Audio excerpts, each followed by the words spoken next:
நான் ஆண்டவருக்கு பிரியமாய்த்தானே வாழ்கிறேன், ஆண்டவருக்கு பிரியமாகத்தானே ஊழியம் செய்கிறேன், ஆண்டவர் விரும்புகிறபடி நான் வாழ்கிறேன்.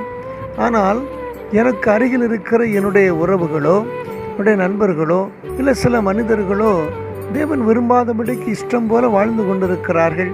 அவர்கள் நன்றாக இருக்கிறார்களே, அவர்கள் சந்தோஷமாக இருக்கிறார்களே, பொருளாதாரத்தில் மிக உயர்ந்த நிலைமையில் இருக்கிறார்களே என்று சொல்லி பல விதங்களில் இதை எண்ணி எண்ணி எண்ணி குழப்பத்தில் இருக்கிறீர்களா?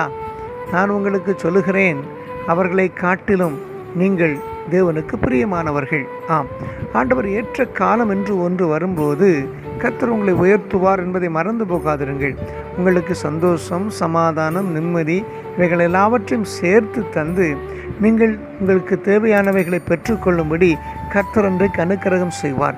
யாரிடத்திலும் கையேந்தக்கூடிய நிலைமை உங்களுக்கு வராது என்பதை அறிவித்து சொல்லுகிறேன்.